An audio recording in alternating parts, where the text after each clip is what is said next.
Hello दोस्तों, कैसे हैं आप सब लोग। आशा करते हैं सब लोग अच्छे होंगे। आज की क्लास है स्टनबर्ग ने बुद्धि को 3 भागों में बांटा है। क्या क्या भागों में बांटा है क्लास में टॉपिक वाइज टॉपिक पढ़ेंगे। आज की टॉपिक नंबर है 9। तो चलते हैं अपनी क्लास की ओर। तो दोस्तों आ चुके हैं अब क्लास में।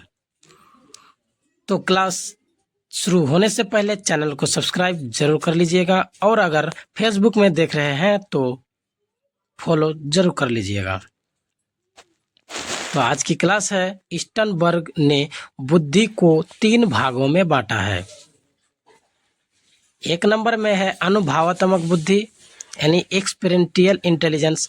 अनुभवात्मक बुद्धि यह बुद्धि अनुभवों पर आधारित होती है। व्यक्ति अपने अनुभवों से कुछ नई खोज करता है, अपने अनुभवों से कुछ नया क्रिएट करता है। जैसा कि कोई अगर एक व्यक्ति कोई फोर व्हीलर बना देता है तो वह पहले अनुभव करता है, उसके बाद ही कार्य करता है। इसी को हम अनुभवात्मक बुद्धि कहलाते हैं। फिर दूसरा नंबर में आ चुका है घटकीय बुद्धि, कॉम्पेनेंटियल इंटेलिजेंस। घटकीय बुद्धि वाले व्यक्ति कल्पना शक्ति से ही बहुत कुछ सोच लेते हैं। ये अमूर्त बुद्धि वाले व्यक्ति होते हैं। ऐसे लोग हर चीज के पीछे कारण जानना चाहता है। जैसा कि एक व्यक्ति अगर बड़ा मंजिल बनाकर खड़ा कर देता है तो वह मंजिल कैसे बना, उसका पूरा कारण जानने की बहुत कोशिश करते हैं। उसी को घटकीय बुद्धि कहलाते हैं। फिर तीसरा नंबर में आ चुका है संदर्भात्मक बुद्धि, कॉन्टेक्सचुअल इंटेलिजेंस। संदर्भात्मक बुद्धि व्यक्ति इसमें सूचनाओं को इस ढंग से उपयोग करने में सफल हो जाता है जिसमें उसको अधिक से अधिक लाभ हो। यह व्यक्ति पर्यावरण के साथ समायोजन रखते हैं और व्यावहारिक होते हैं। यह व्यक्ति पर्यावरण से बहुत ही लीन और प्यार भी करते हैं और व्यवहार से बहुत अच्छे होते हैं। इसको ही हम संदर्भात्मक बुद्धि कहलाते हैं। फिर आ चुका है दूसरा चैप्टर। इस चैप्टर का नाम है अधिगम। इसका इंग्लिश हो जाएगा लर्निंग। अधिगम जन्म से लेकर मृत्यु तक चलने वाली प्रक्रिया है। व्यक्ति प्रत्येक परिस्थितियों से सीखता है और अपने व्यवहार में परिवर्तन करता है। यही सीखना है।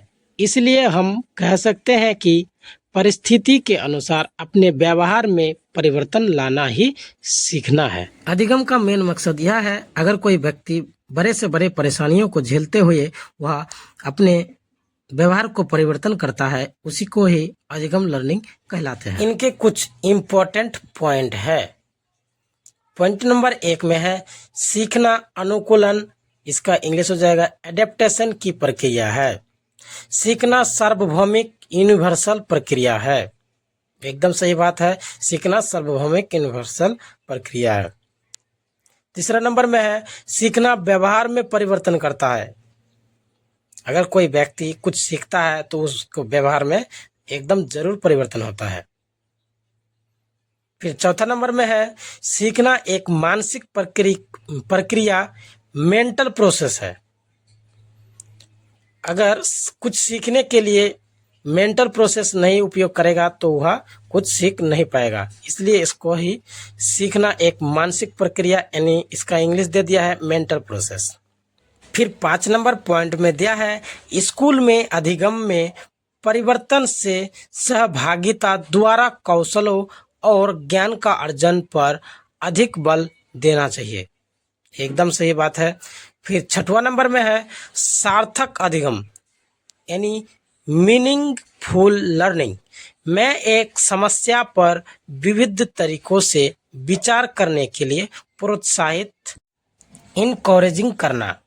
एकदम सही बात। फिर 7वां नंबर में है अधिगम अधिक सार्थक और प्रभावशाली होता है अगर वह मुख्यतः स्वनिर्देशित सेल्फ डायरेक्टेड हो। एकदम सही बात है। फिर 8वां नंबर है प्रारंभिक कक्षाओं में शिक्षण अधिगम प्रक्रिया के लिए करके सीखना यानी लर्निंग बाय डूइंग दृष्टिकोण बेहतर है। फिर 8वां नंबर में है अधिगम के लिए विद्यालय के सामाजिक अवसरों में भागीदारी महत्वपूर्ण है। 9वां नंबर में है अधिगम मुख्य रूप से एक सामाजिक क्रिया है। फिर 10वां नंबर में है प्रभावी अधिगम के लिए शिक्षार्थी की सक्रिय भागीदारी की आवश्यकता होती है। 11वां नंबर में है सार्थक अधिगम मीनिंगफुल लर्निंग में विश्लेषण समालोचनात्मक सोच तथा समस्या समाधान की प्रक्रियाएं शामिल है। फिर दूसरा हेडिंग में आ जाता है अधिगम वक्र यानी सर्फेस ऑफ लर्निंग।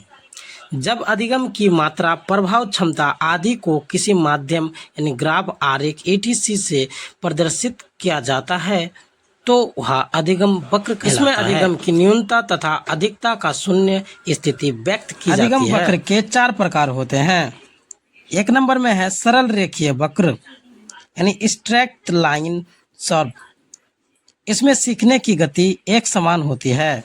फिर दूसरा पॉइंट नंबर में है उन्नतोत्तर वक्र यानी एलिवेशन कर्व। इसमें सीखने की गति शुरू में तेज होती है और उच्चतम बिंदु पर पहुंचने के बाद सीखने की गति धीमी होनी शुरू हो जाती है।